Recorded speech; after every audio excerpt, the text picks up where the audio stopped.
I made a horror game using PowerPoint with a mystery plot and multiple endings.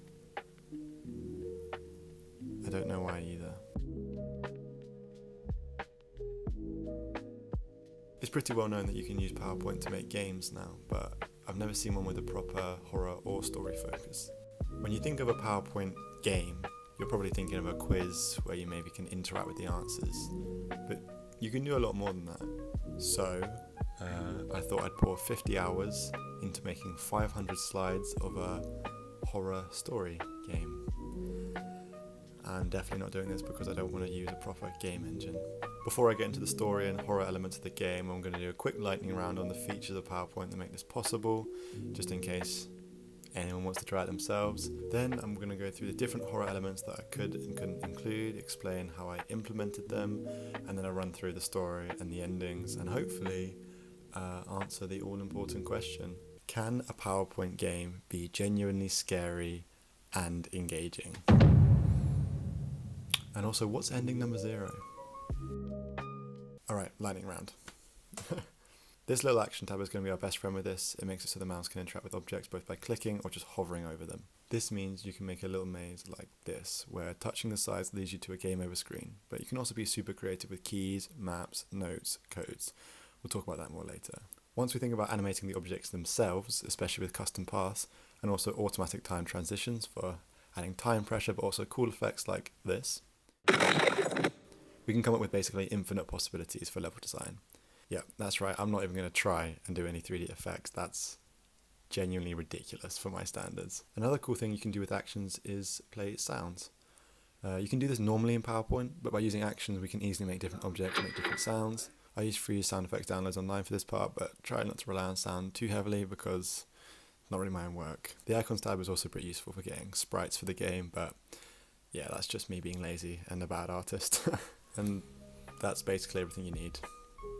I mean, I told you it was simple, but it doesn't mean you can't make something great. Although, I didn't really make something great. You'll probably figure out in this video that there are lots of things I could have done better. Even I know that. But for now, let's talk about horror.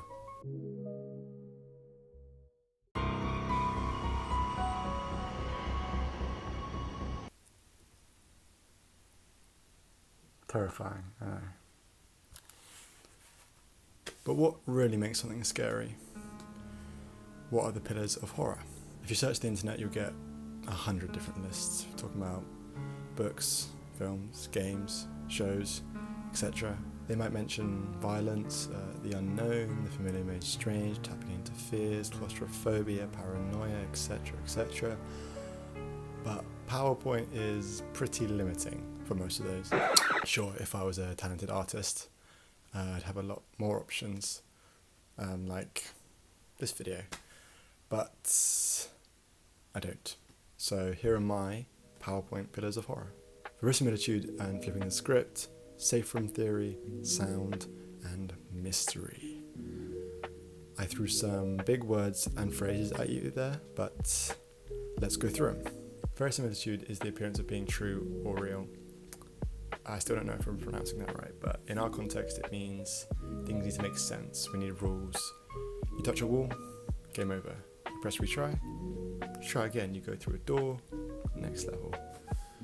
This is important because when everything makes sense, it leaves the door open for flipping the script later on. You touch a wall, game over. You press retry. Oh, that's weird. You see what I'm getting at? There's a lot of examples of this in the game, but I'll get to that in the story section. Next is safe room theory.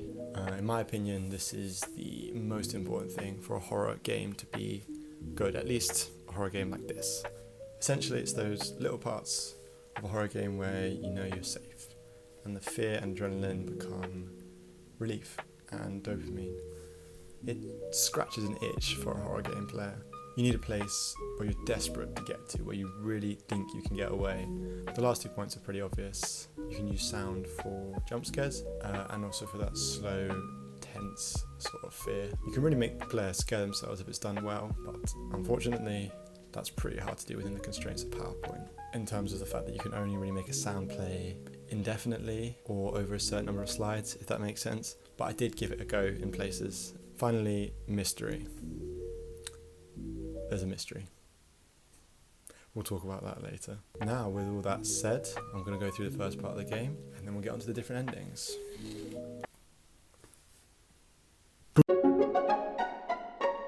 Real quick, slide 1 of the game has this handy little menu. It's got jolly music, a logo, an animated title, chapter select button which leads here, and the all-important start button. Nothing to see over here on the right, just T's and C's. Obviously it's pretty clear from the get-go that I'm going for a Amanda the Adventurer type flipping the script concept. Doesn't look like a horror game right now, but it will eventually. Kind of. You find yourself in a room. Where am I? Down the hall to your right is a locked door, to your left a key. You take the key and unlock the door. This place is strange. Some obstacles are clear, some are almost invisible. The room has a map. On the way to it you snag a wall but find yourself able to begin again. You follow the map and move on. You continue like this, solving increasingly hard levels.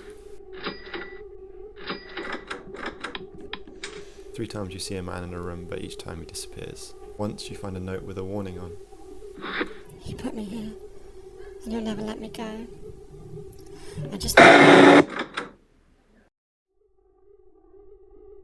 You continue through the room, spending more and more time on each one.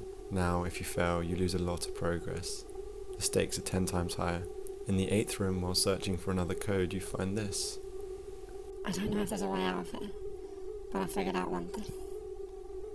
Override code 555. You choose to enter the override code and the screen glitches. You need to choose. So do I. The screen goes black, tense music plays, and all of a sudden the walls close in on you. You dash for the fire exit. A game over screen appears again. Except, this time, you find yourself back at the same home screen with the same levels ahead. Except, something's different. Those T's and C's are no longer censored. Whatever you do, don't move your mouse directly up after entering level 2. If you defy that advice, you reveal a hidden door, and going through it... Untested levels ahead. Do not play. This door will lead to horrors beyond your understanding. I am the designer of this game. It is simply a game. Stop trying to escape. There are many more fun levels to play through the door on the bottom. Exit this part of the system now and you'll be much safer. Things are different here. I'm sure you've seen already. I know you think you want control, but you don't. Through here, no one is in control. If you enter, I will come for you. But I may not be able to save you.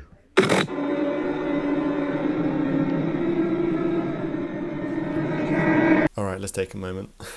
I don't know if this storytelling thing I'm doing is working, but I can't really do it for the next section because... it's a puzzle section. So let's do one more lightning round. Come on. Level 1 makes it clear that there's maintenance in progress, so we have to skip to level 2. Here it's obvious we need a map, but there's no map around, so it's obvious it's blocked by maintenance.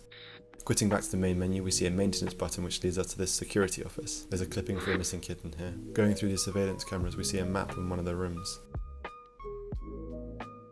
Using this map, we can get through level 2 and are rewarded with a maintenance code. Use this in the office to cancel maintenance, and then go through the rest of level 2, talking to this icon and choosing whether to be violent or to be kind, and then into level 3. That's the bulk of the puzzle. I'm sure you're wondering if it matters whether you're violent or kind to that girl, and it doesn't, but things will start to make sense when we go into the next level. You are greeted with even more icons of people. You can talk to the front 3. One is a girl who won't speak to you, one is non-verbal, but the third, the youngest maybe, wants to talk. Talking to all 3 and learning personal things about them, you eventually figure out how to get into the personal computer. And even more importantly than that, you decide to be kind to Jenny and Lilac, and they tell you to focus on where and his home. You keep that in mind. You go back to the main menu. Lilac said there was a USB hidden somewhere on it that will get you into the personal computer. You find it hidden in the full stop of the text, and use it to log into the personal computer. Yes, you could have just done this from the beginning. You log in. You log in.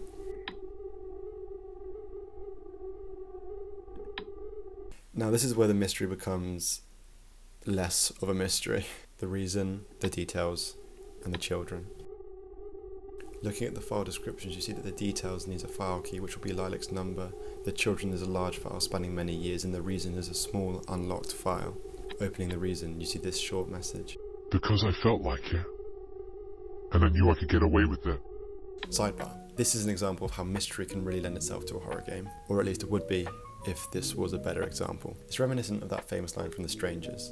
Why are you doing this to us? Because you were home.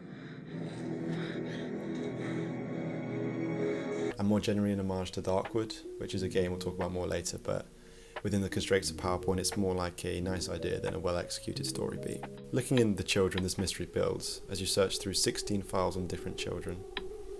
Every kid has a projected date and an actual date, a cell number, a difficulty rating, and a short description.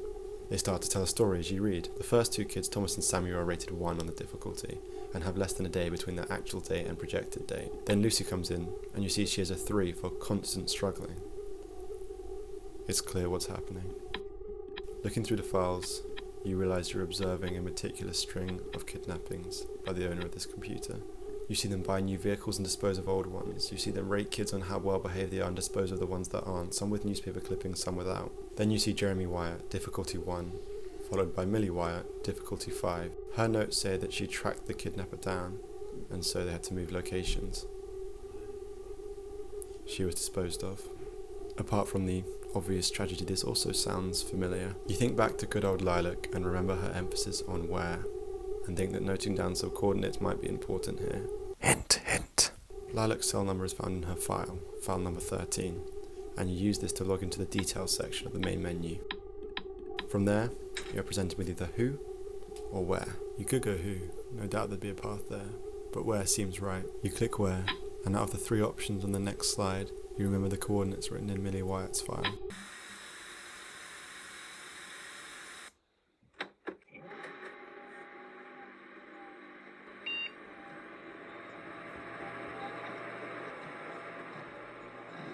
You click the file where, and a Google Maps link pops up.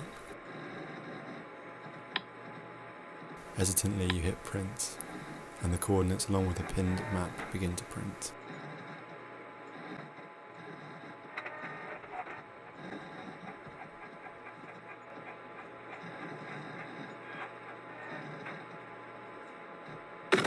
Suddenly the screen is static again, and a man stands in front of it. Clever. But I can't let you leave with that. Run. It looks like a choice, but in reality you have none. You run, and find yourself suddenly with more levels, this time with loud music playing and the walls closing in from every angle. That tension you felt before when you were doing levels and desperately didn't want to lose progress is heightened 10 times over. You know one failure could be the end, and you can't even take your time. Somehow you scramble through door after door until eventually... No. Where did they go? No! A door appears in front of you. You press on it. A heavenly chorus sounds and light bursts through the door. Birds are tweeting, the sun is shining, and in the distance a police station appears. Pressing on it gives you ending number 6, Justice. The kidnapper is finally brought to justice, and this was one of the many paths you could take. Clicking who in that choice and then choosing the correct initial, you could have even figured out the whole name if you were paying attention, leads you to a similar, even harder gauntlet of tricky levels. Completing that path gives you the ending escape, while failing would give you the ending disposal, unlike failing in the where path where you'd get the ending torture.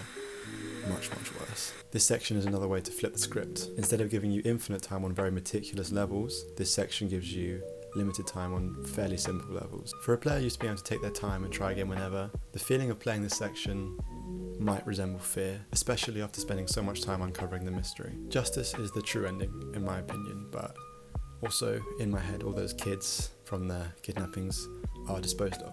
So, is it the best ending? I'm sure you've noticed I haven't covered ending 0, so let me briefly summarise what would have happened had you gone down the other route. I think it's maybe time for...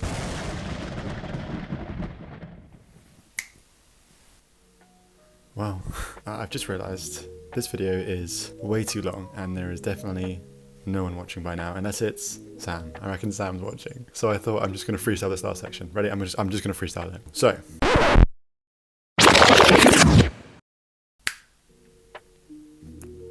Wow. Alright, let's start with the first 4 points I had. The verisimilitude, was that accomplished?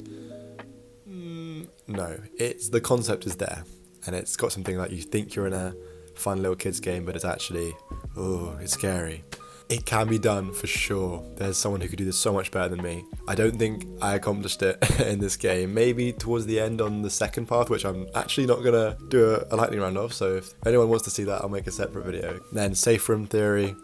I think this is probably the best one, to be honest. You really wanna, I feel like when you play this game, you actually are really tense. You're actually genuinely trying to get through the level without touching the sides. However, it's hard to build proper tension into fear rather than just like, I hope I don't fail. Possible, yes, especially with better art style. Sound design, pretty crap. Maybe someone can do it, but I didn't focus on that too much. And then the mystery was good, I think.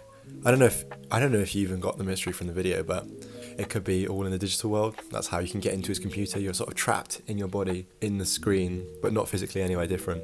Or it could just be physical. I think someone could do better, but I think this was probably the strongest of the 4 points. And then we have the question, can a PowerPoint be genuinely scary and engaging? The answer is yes, but if you ask the question, is this PowerPoint genuinely scary and engaging? My answer would be no. But I think it shows that one can be. Thank you for watching, if you did. I'm not a YouTuber. This is literally just for fun because I'm a nerd and I like doing stuff like this. Alright. Bye.